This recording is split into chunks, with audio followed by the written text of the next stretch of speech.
podcast from Queensland Corrective Services. This is Take a Look Inside, a podcast from Queensland Corrective Services. I'm here today with Deputy Commissioner Gary McCann, who's responsible for custodial operations. Good afternoon, Gary. I understand there's been a really concerning development overnight with COVID-19 in Queensland. Good afternoon, Kim. Yes, there has. We've had 3 confirmed cases in Queensland overnight. So what does that mean for Queensland Corrective Services?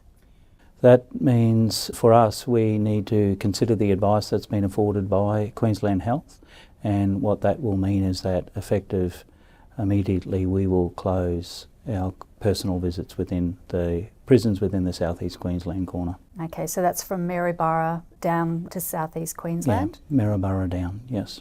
And it's just personal visits? It's just for personal visits, yes. Okay. And why did we make that decision? We made that decision to make sure that we can keep our staff, our prisoners and the community safe. So there's obviously particular concerns around COVID-19 getting into prisons? That's right, and to date we've been able to manage that really well, and we want to be able to continue with that, and we're very confident in the procedures and practices we have in place, but we need to enact it immediately. And how long do you think that will be for? Look, I think this has a long tail, and we'll continue to liaise directly with Queensland Health for them to determine that. So as lead agency, they'll be the ones providing us with advice about when we could start visits up again? That's right, yeah. Okay. Once we get that advice, we'll recommence the visits. Okay.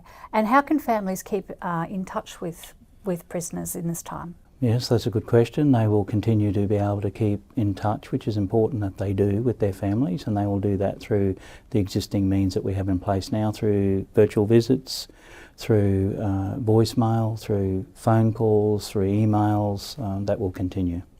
And obviously we'll be looking to get visits back just as soon as we can? As soon as we get the advice from Queensland Health, we'll be able to go back into the personal visits for sure. Okay, and how can families find out more information? I think if the families continue to monitor our website, all the advice will be going up there. That's the best means, and it seems to be working very well. All right, thank you very much for your time. Thank you.